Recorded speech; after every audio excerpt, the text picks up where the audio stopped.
दोस्तों स्वागत है आपका एक और न्यू वीडियो पर। आपको पता ही कि हमने कहा था आपसे कि जैसे ही फर्स्ट आपका एग्जाम होगा री एग्जामिनेशन, उसका हम पेपर एनालिसिस करके आपको बताएंगे कि अगर क्वेश्चन बैंक है या फिर प्री बोर्ड एग्जाम पेपर है या फिर परीक्षा बोर्ड है तो इनमें से कितना परसेंट अभी तक पेपर आ रहा है। देखिए जो एक पेपर हमारा जो फर्स्ट आज हो गया है, जैसे आज केमिस्ट्री के बच्चों का पेपर था, ये पेपर है मेरे पास, ये आ गया था मेरे पास, तो मैंने इस पर थोड़ा सा रिसर्च की है और मैंने देखा कि इसमें से थोड़े से शॉकिंग से रिजल्ट है, वो आप आगे सुनिएगा वीडियो में। देखिए ये वीडियो बनाने का मकसद हमारा क्या है, अब देखिए एक पेपर इस तरीके से डिज़ाइन हुआ है, ठीक है, तो हो सकता है कि आगे के पेपर भी इसी तरीके से डिज़ाइन हो। मैं श्योरिटी से नहीं कह रहा हूँ, मैं आपको एक आइडिया दे रहा हूँ कि हाँ इस तरीके से डिज़ाइन हो सकता है, क्योंकि हर बार ऐसा ही होता है।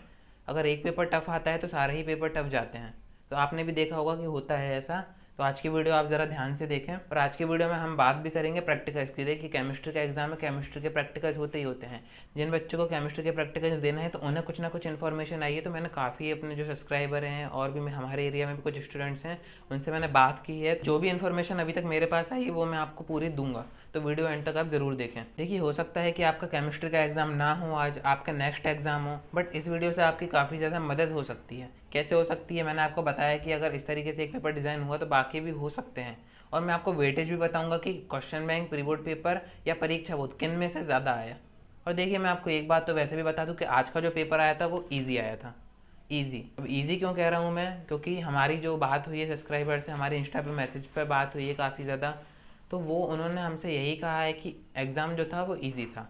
कुछ बच्चे ऐसा भी कह रहे हैं कि एग्ज़ाम मेरा बेकार गया है, तो अब देखिए आप ही तैयारी नहीं करेंगे तो फिर एग्ज़ाम तो बेकार जाना ही है। हम आपको ये बता रहे हैं कि एग्ज़ाम का जो स्टैंडर्ड है वो कैसा था, वो था ईजी। बट मेन जो बात है हमारी आज की वीडियो की वो ये है कि कहाँ से क्वेश्चन ज़्यादा आए, ठीक है, तो वो मैं आपको अभी बताऊंगा कि कितना परसेंट कहाँ से एग्ज़ाम पेपर आया है और कहाँ से आगे के पेपर आ सकते हैं। तो आइए मैं आपको बता दूं कि पेपर का जो वेटेज था वो ज़्यादा कहाँ से था। देखिए ध्यान से समझिएगा, आगे के एग्ज़ाम में काफ़ी ज़्यादा आपकी मदद हो जाएगी। देखिए क्वेश्चन बैंक की अगर हम बात करें, साथ ही हम प्री बोर्ड एग्ज़ाम पेपर की बात करें, तो इससे आपका कितना परसेंटेज आया था, इन दोनों में से आपका कितना, आप मान सकते हैं 40%। अब आप सोच रहे होंगे कि इतना कम मैं आपको क्यों बता रहा हूँ, तो वो देखिए मैं आपको क्यों बता रहा हूँ। ये 40% है सिर्फ थ्योरेटिकल क्वेश्चन होते हैं, वो ऑब्जेक्टिव्स की बात नहीं कर रहा। ऑब्जेक्टिव तो मैक्सिमम यहीं से आए थे, आपने अगर एग्जाम दिया है तो आपको पता होगा, और जो हमने ऑब्जेक्टिव की वीडियो बनाई थी उसमें हमने आपको सारे ऑब्जेक्टिव दे दिए थे, तो आपको दिक्कत तो नहीं हुई होगी ऑब्जेक्टिव में। देखिए 40% हमारे जो क्वेश्चन आंसर थे वो यहाँ से आए थे। आप बात करेंगे कि 40% इतना कम है, तो ज़्यादा किस में से आया था, ज़्यादा आया था आपका इनडायरेक्ट परीक्षा बोध में से आया था। इनडायरेक्ट मैं क्यों कह रहा हूँ कि परीक्षा बोध से आया था, क्योंकि देखिए परीक्षा बोध के पीछे होते हैं हमारे प्रीवियस ईयर के क्वेश्चन।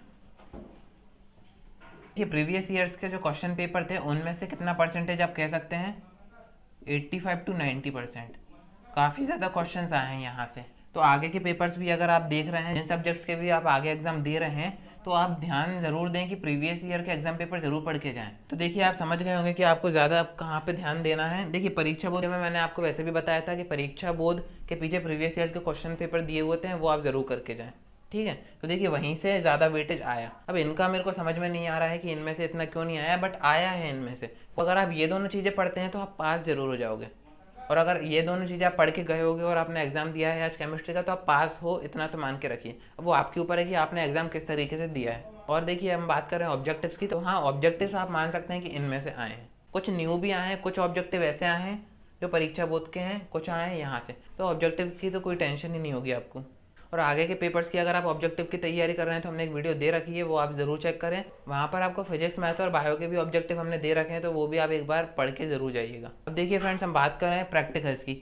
अब देखिए केमिस्ट्री का एग्जाम तो हो ही गया है आज, कुछ ना कुछ तो इन्फॉर्मेशन बच्चों को दी गई है। देखिए हम बात करने जा रहे हैं प्रैक्टिकल्स की। देखिए जितनी भी इन्फॉर्मेशन आई है उसी के अकॉर्डिंग मैं आपको बता रहा हूँ, क्योंकि मैं तो री एग्जामिनेशन दे नहीं रहा हूँ तो मुझे नहीं पता है, बट जो इन्फॉर्मेशन आई है उसके बेसिस पे मैं आपको समझाने की कोशिश करता हूँ। देखिए कुछ सेंटर पे ऐसा डिसाइड किया गया है कि एक ही दिन में आपके जितने भी प्रैक्टिकल्स होने हैं वो आपके सारे करवाए जाएंगे, और कुछ सेंटर पे ऐसा डिसाइड करा है उन्होंने कि कुछ पर्टिकुलर डे दिया गया है जिस दिन आपका एग्ज़ाम नहीं है, उस दिन जो गैप होता है बीच में, उस दिन आपको सेंटर पर जाना है और प्रैक्टिकल्स देना है। अब किस तरीके से होंगे उसके बारे में मैं आपको थोड़ी इन्फॉर्मेशन दूँ तो देखिए, उन्होंने ऐसा बताया है अभी कि जो आपका प्रैक्टिकल रिकॉर्ड होते हैं वो आपको कैरी करने पड़ेंगे, उसी में से देख के आपको वो जो आंसर शीट है वहाँ पे देना पड़ेगा। वहाँ पे जो भी वो आपको प्रैक्टिकल बताएं वो आपको वहाँ पे देना पड़ेगा, तो वो आपको देख के ही करना है। तो किसी तरह की कोई टेंशन मत रखिए, सारी कंडीशन आपके फेवर में है, इतना कोई टफ चीज़ नहीं होगी है, बड़ी बात नहीं है, प्रैक्टिकल्स की आराम से हो जाएंगे, तो इसकी टेंशन अब आप छोड़ दें। देखिए, अगर आप सोच रहे हैं कि प्रैक्टिकल में एक्सपेरिमेंट वगैरह करवाया जाएगा, डेव वगैरह, तो इतना टाइम तो उनके पास भी नहीं है कि वो ये सब करवाएं। तो आप समझ गए होंगे कि प्रैक्टिकल्स में ज़्यादा कुछ नहीं होना है, जो होगा वो आराम से हो जाएगा। और फ्रेंड्स, अगर आपको किसी तरह की कोई दिक्कत आ रही है तो आप हमें इंस्टा पर डीएम कर सकते हैं, या फिर अगर आपको स्टडी मटेरियल चाहिए तो आप टेलीग्राम ज्वाइन कर सकते हैं। दोनों ऑप्शन हमने आपको दे रखे हैं, जैसी सुविधा हो वैसा कर सकते हैं। और फ्रेंड्स, मैं आपको आखिरी में एक चीज़ और बताऊंगा कि देखिए, मेधावी योजना जो थी हमारी,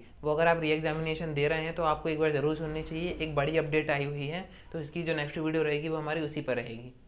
तो जो नीचे सब्सक्राइब बटन है उसे आप ज़रूर दबा दें। और अगर आपके और भी फ्रेंड्स हैं जो री एग्जामिनेशन दे रहे हैं, जो आगे के एग्जाम्स देंगे, उनमें आप ये वीडियो शेयर कीजिए ताकि उनको भी थोड़ा सा आइडिया हो जाए और वो परेशान ना हो।